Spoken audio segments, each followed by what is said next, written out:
15. का तूही सखीसारखी अवघडच समजायला की सगळ्याच मुली अशा असतात? काहीच कळत नाहीये. मला सखीला नाही विश्वास देता आला, पण तुला द्यायचंय. तुला एक आत्मविश्वास असलेली खंबीर स्त्री म्हणून पाहायचंय. आपल्या मैत्रीसाठी मी एक पाऊल पुढे येतोय, पण तू का पुढे येत नाहीयेस? आय प्रॉमिस, मी तुझी साथ कधीच सोडणार नाही.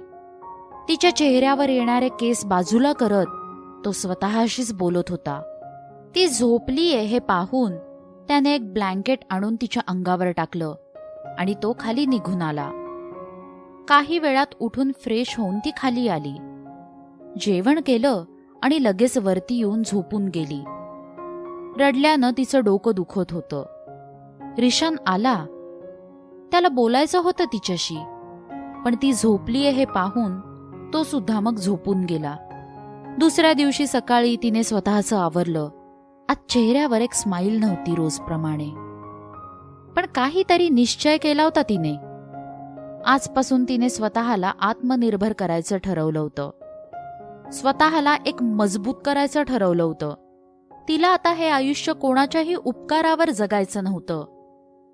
स्वतःसाठी एक हक्काचं घर घ्यायचं होतं आता तिला. नावाला 2 घरं होती तिची, माहेर आणि सासर. तिची, पण खरंच ती तिची घरं होती का? दिल्या घरी तू सुखी राहा म्हणून माहेरच्यांनी पर्क केलं होतं. आणि सासर लवकरच तिला स्वतःला सोडून जावं लागणार होतं. तिने मनातले विचार झटकले आणि रिशान सोबत ऑफिसला आली. आज एक आउटडोअर मीटिंग होती आणि याज्ञिकी त्याची असिस्टंट असल्याने तिलाही त्याच्यासोबत जावं लागणार होतं. रिशानला कालच्या विषयी बोलायचं होतं, पण ती ऑफिसमध्ये एकदम प्रोफेशनल वागायची. मग घरचे विषय घरीच बोलू हा विचार करत तो सुद्धा गप्प बसला. सर, मी म्हणजे मला यावं लागेल का तुमच्यासोबत? दुसरं कोणी आलं तर नाही का चालणार? याज्ञिकी रिशानला विचारते. तिला बाहेर जाण्याची भीती वाटत होती. ऑफिसमध्ये सगळेजण ओळखीचे झाले होते, पण बाहेरचे लोक, ते तर अनोळखीच असणार होते ना. डोंट वरी, आपली आधीच डील फायनल आहे. फक्त झालेल्या कामाबद्दल एक प्रेझेंटेशन द्यायचंय. त्याबद्दलही एक मीटिंग आहे आणि नंतर लंच असेल तिथे. बाकी जास्त काहीही नाहीये, ओके? आणि मी आहे ना तुझ्यासोबत, त्यामुळे नको तू घाबरूस. रिशानने तिची भीती ओळखून तिला धीर दिला. जोपर्यंत ती अशी बाहेर पडणार नाही, तिचा आत्मविश्वास वाढणार नाही हे त्याला नक्कीच माहिती होतं. मीटिंगसाठीची तयारी करून दोघेही मेहता ग्रुपच्या ऑफिसला पोहोचले. मिस्टर मेहतांनी स्वतः रिशानचं वेलकम केलं आणि नंतर मीटिंग रूममध्ये मीटिंग सुरू झाली. आजही रिशान स्वतः आपली कंपनी प्रेझेंट करत होता. त्याला एवढं आत्मविश्वासानं बोलताना पाहून याज्ञिकी काही वेळासाठी त्याच्या बोलण्यात हरवली होती. तिथे असणारी अजून एक व्यक्ती रिशानला टक लावून पाहत होती. ती म्हणजे नायरा मेहता, मिस्टर मेहतांची मुलगी, जी त्यांच्यासोबत त्यांच्या बिझनेसमध्ये त्यांना मदत करत होती. रिशानला पाहून ती त्याच्यावरती फ्लॅट झाली होती. आवडला होता तो तिला. त्यात त्याचं लग्न झाल्याचं अजूनही तिला माहिती नव्हतं. मीटिंग झाली तसे काही गोष्टींवरती चर्चा करून सगळेजण लंच एरियामध्ये जमले. सगळे एकाच टेबलवर बसले होते. रिशानने याज्ञिकीला स्वतःजवळ बसवून घेतलं. सगळ्यांना एव्हाना ती त्याची असिस्टंट आहे हेच कळलं होतं. लंच सर्व्ह झाला आणि समोरचं जेवण पाहून याज्ञिकीचा चेहराच पडला. सगळ्यांनी खायला सुरुवात केली, पण तिला मात्र उलटी आल्यासारखं वाटत होतं. इथे नायराला रिशानसोबत बोलायचं होतं, पण सगळे एकत्रच बसले असल्याने तिला विषय काढणं जमत नव्हतं. याज्ञिकी अजून काहीच खात नाहीये पाहून रिशानने विचारलं, अगं तू खात का नाहीयेस? हे नॉनव्हेज आहे, मी नॉनव्हेज नाही खात. ओके, मग कधी सांगणार? मी व्हेज मागवतो तुझ्यासाठी. नाही नाही नको, मला नाही जाणार इथे जेवण, तिने हळूच सांगितलं आणि रिशान समजून गेला. तिला नॉनव्हेजच्या वासाचाही त्रास होतोय. Excuse me mister Mehta, please don't mind. याज्ञिकीला थोडासा त्रास होतोय तर आम्ही दुसऱ्या टेबलवर बसतोय. हो, नो प्रॉब्लेम.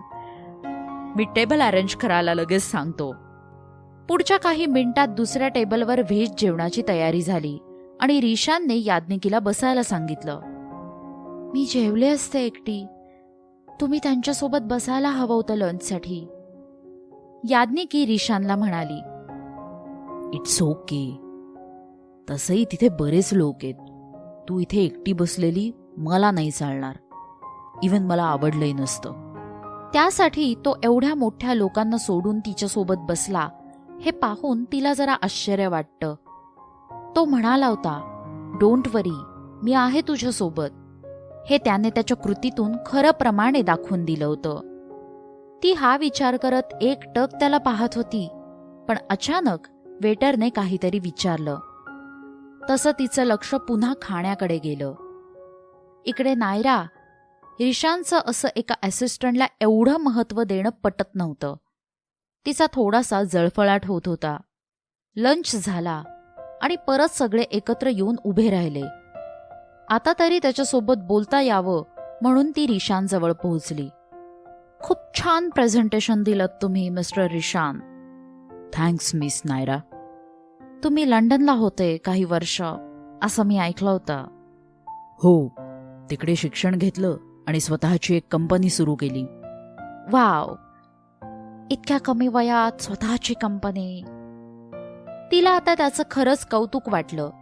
ती अजून काही बोलणार इतक्यात फ्रेश होऊन आलेली याज्ञिकी रिशानजवळ येऊन उभी राहिली.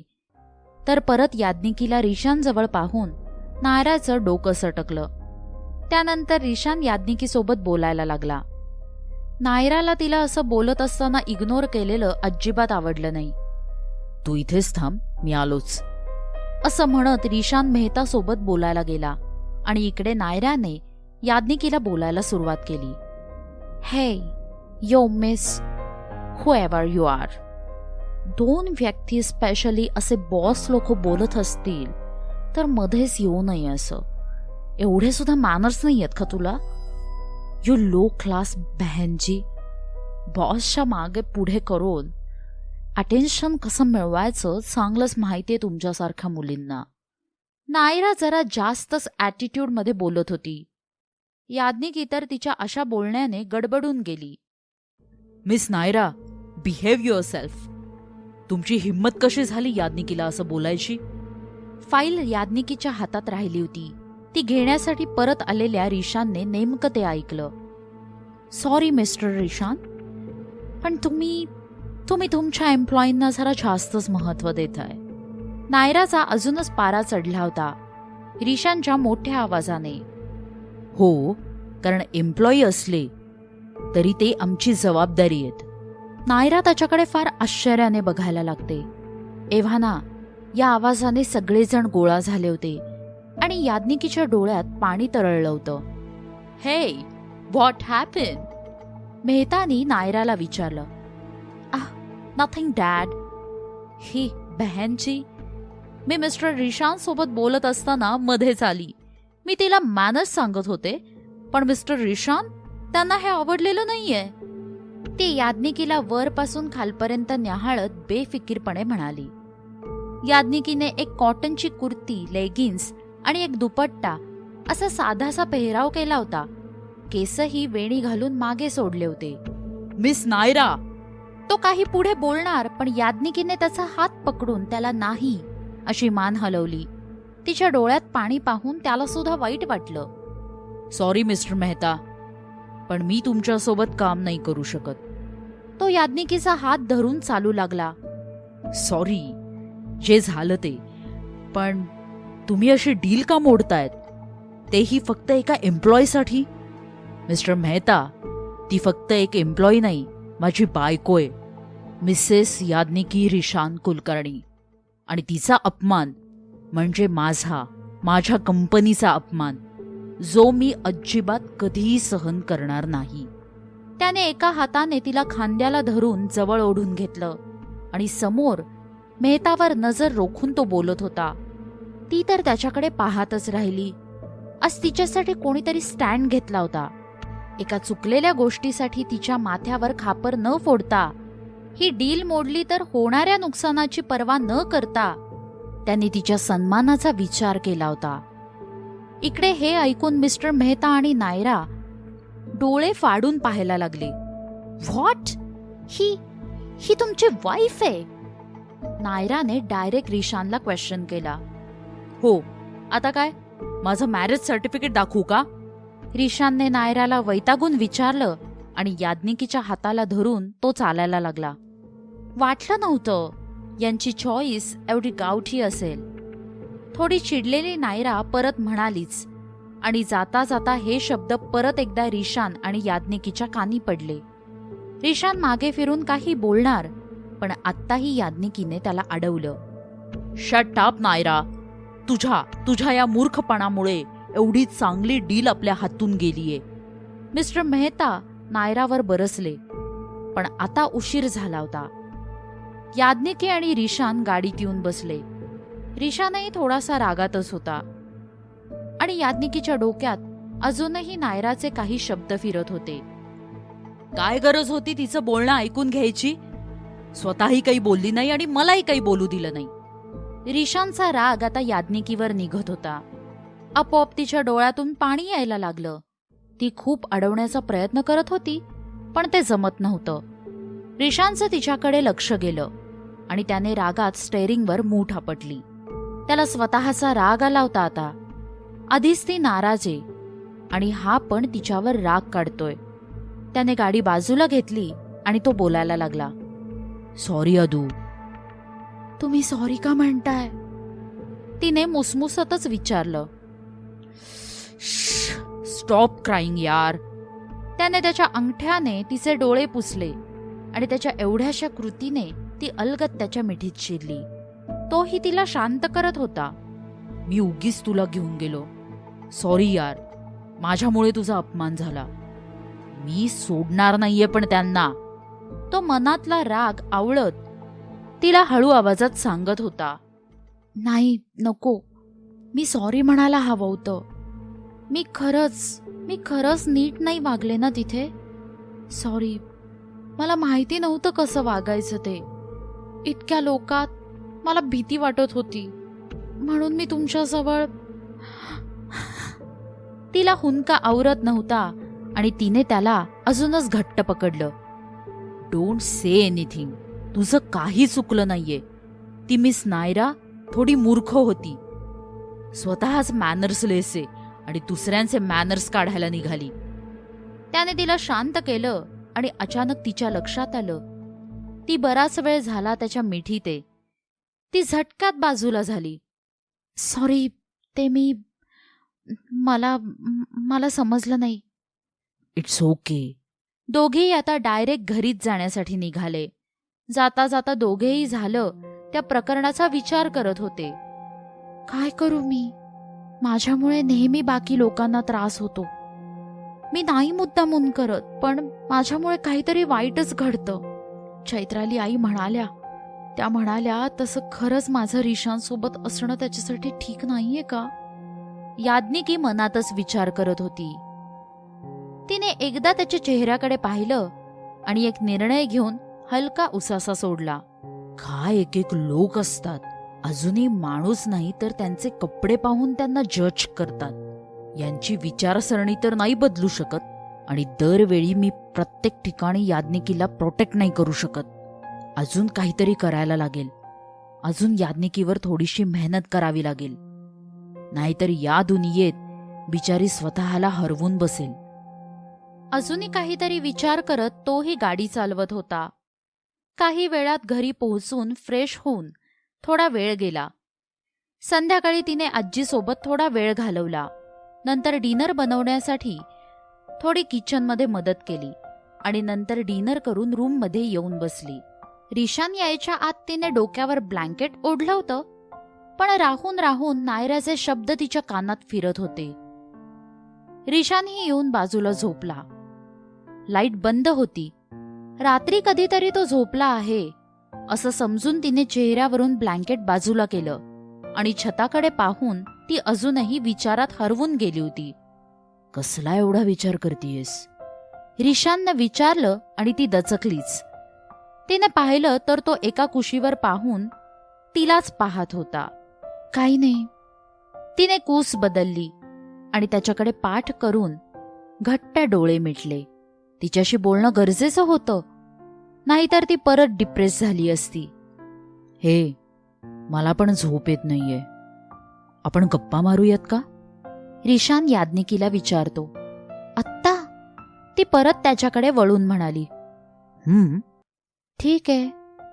ओके, थांब, मी कॉफी घेऊन आलो. मी पण येऊ का? चल. दोघे सुद्धा किचनमध्ये गेले. आज रिशान स्वतः कॉफी बनवत होता. ती फक्त त्याला पाहत होती. तिच्या माहेरी कोणी पुरुषाने कधी पाण्याचा ग्लासही भरून घेतलेला तिला आठवत नसेल. पण इथं हा छानपैकी कॉफी बनवत होता. तुम्हाला स्वयंपाक येतो? याज्ञिकी रिशानला विचारते. सगळा नाही, पण पोट भरेल अशा काही डिशेस बनवता येतात. बाहेरगावी होतो, मग शिकलो बनवायला. कॉफी बनवून झाली तसं तो तिला टेरेसवरती घेऊन गेला. तिथल्या सोफ्यावर दोघेही बसले. आकाशात लख्ख चांदण पडलं होतं. गार वारा सुटला होता, पण अगदी फ्रेश वाटत होतं. त्यात कॉफीमुळे अजूनच तरतरी आल्यासारखं झालं होतं. तो उठला आणि टेरेसवर असलेल्या त्या लॉनवर जाऊन आकाशाकडे तोंड करून झोपला. त्याने याज्ञिकीला इशारा केला तशी तीही त्याच्यापासून अंतर ठेवून आकाशाकडे पाहत पहुडली. आजही आकाशातले ते चंद्रतारे पाहून तिला तिचे जुने दिवस आठवले. काहीतरी वेळ ती त्यांच्यासोबत गप्पा मारायची. यातल्या एक तारा तिची आई असेल असं तिला वाटायचं. रिशान म्हणजे काव्यला त्याच्या सखीने हे सगळं सांगितलं होतं. निसर्ग तर त्याला आधीपासूनच आवडायचा, पण ही चांदणी रात्र ही पण तर त्याला आवडायला लागली होती. कधीतरी दूरवर असताना दोघेही एकाच वेळी असं चांदणं पाहायचे आणि आज जवळ राहून पाहत होते, पण दोघांनाही याची कल्पना नव्हती. छान वाटतंय ना इथे? रिशान याज्ञिकीला विचारतो. हो, खूप. थोडा वेळ शांततेत गेला आणि तिला आठवलं तिने जो विचार केला होता तो बोलायचा. मी उद्यापासून ऑफिसला नाही आले तर चालेल? मी रीतसर तसा नकार कळवेन ऑफिसमध्ये. तिने हळूच विचारलं. जशी तुझी मर्जी, तो शांतपणे म्हणाला. तो इतक्या सहजपणे मान्य करेल तिला वाटलंच नाही, पण त्याने ऐकल्याने ती सुद्धा जरा शांतच झाली. आणि तो विचार करत होता. त्याने जो तिला विचार करताना पाहून ती असंच काहीसा विचार करत असेल हा अंदाज काढला होता, तो बरोबर आला होता. परत काही वेळ शांतता होती. दोघेही मन लावून चांदण पाहत होते. या चांदण्या सकाळी कुठे जातात काय माहिती? रिशान याज्ञिकीला म्हणाला. त्या कुठे जात नाहीत, त्या आहे तिथेच असतात. ह्याला एवढं सुद्धा माहिती नाही हे पाहून तिला थोडंसं आश्चर्यच वाटलं. मग दिसत का नाहीत सकाळी? दिवसा सूर्याच्या उजेडात नाहीत दिसत, पण रात्री सूर्य नसतो, मग त्या चमकतात. म्हणजे stars can't shine without darkness. बरोबर. हो, पण तुम्ही असं का विचारताय? तुला या चांदण्यांकडे पाहून असं नाही वाटत की या सांगत असाव्यात की आपल्या पण आयुष्यात जोपर्यंत प्रॉब्लेम्स, अपमान, कठीण परिस्थिती यासारखा अंधार नसेल तोपर्यंत आपण आपली योग्यता सिद्ध करून स्टार्स प्रमाणे चमकू शकत नाही. त्याने आता तिच्याकडे कूस बदलली आणि तिच्याकडे पाहून तो बोलत होता. याज्ञिकी थोडीशी गोंधळून गेली होती. म्हणजे नक्की काय म्हणायचंय तुम्हाला? हेच की या स्टार्सला पण चमकायचं असेल तर अंधारासोबत राहावं लागतं. तसंच आपलं पण आहे. जर आपल्यालाही मोठं व्हायचं असेल, नाव कमवायचं असेल, तर या अंधारासारख्या असलेल्या प्रॉब्लेम सोबत राहावं लागतं. जोपर्यंत आपण हे प्रॉब्लेम सोडवत नाही, आलेल्या अडचणीवरती मात करत नाही, तोपर्यंत आपण कसे चमकणार? म्हणजे आपलं नाव मोठं कसं होणार याज्ञिकीला आता थोडी आयडिया आली होती की तो काय म्हणतोय ते. हो, तुम्ही बरोबर बोलताय. तिचे शब्द अडखळले होते. मी आता क्लिअर बोलतो. हे बघ, लाईफमध्ये नायरासारखे अजून खूप लोक भेटतील जे तुला मागं खेचण्याचं काम करतील. कधी कधी त्यांचं वागणं खरंच चुकीचं असेल. तुला मागं ओढायला तर कधी कोणी खरोखरच तुझ्या चुकाही दाखवून देतील. याचा अर्थ वाईट वाटून घेऊन स्वतःला कमी लेखून तू प्रत्येक गोष्टीतून पळ काढणारेस का? याज्ञिकीनं त्याचं म्हणणं समजून घेऊन नकारार्थी मान डोलावली. गुड. मग आताही मिस नायराचं बोलणं मनाला लावून घेऊन तू जो काही ऑफिस सोडण्याचा विचार केलायस ना, तो बाजूला कर. अगं, उलट तू स्वतःला इतकं छान तयार कर आणि एखाद्या मीटिंगमध्ये तिला दाखवून दे की you are the best. Okay? आता समजलं? त्याने भुवई उंचावून म्हणलं. तसं तिने फक्त एक स्माईल करत होकारार्थी मान हलवली. आपण उद्या सलोनमध्ये जाऊ. ती काय म्हणाली तुला? तू बहनजी आहेस? आता तिला समजेल की ती स्वतः किती पाण्यात आहे. रिशान नायराचा चेहरा आणि तिचं बोलणं आठवत तो जरा रागातच म्हणाला, याची काही गरज नाहीये. मला थोडं वाईट वाटलं, पण आता नाही. आता सगळं ठीक वाटतंय. मी नाही परत ऑफिस सोडायचं बोलणार. आणि आता कुणी काही बोललं तरी मी मागे नाही हटणार. तो सलोनमध्ये जायचं म्हणल्यावर ती थोडीशी अवघडली होती. हे बघ आदू, ती मिस नायरा जे काही बोलली ते मला आवडलं नाही, पण तिच्या बोलण्याचा विचार केल्यावर मलाही पटलं. तुझं राहणं खूप साधं आहे आणि कॉर्पोरेट ऑफिसमध्ये सगळे किती प्रेझेंटेबल राहतात. आपला पेहराव आपला आत्मविश्वास वाढवतो. त्यामुळे मला सुद्धा असं वाटतंय की तुझा पेहराव थोडासा बदलावा ऑफिसमध्ये. पण मी लोक, तू अशी पण छानच दिसतेस, यात काहीच शंका नाहीये. पण जैसा देश वैसा भेष या उक्तीप्रमाणे तू तुझा थोडा मेक ओव्हर करावा असं मला वाटतंय. तुला पटत असेल तर आपण हे करू. तुला आवडणार नसेल तर तुला मी हे कधीच परत म्हणणार नाही. रिशानच्या बोलण्यावर याज्ञिकी विचार करायला लागली. तो बोलला तेही तिला पटलं. आधीही स्वानंदी तिला मॉडर्न राहण्यासाठी खूपदा बोलायची, पण घरात आजीला आवडणार नाही असं म्हणत तिने त्याकडे दुर्लक्ष केलं होतं. ठीक आहे, मी तयार आहे मेकओव्हरसाठी, पण माझी काही अट आहे. कसली अट?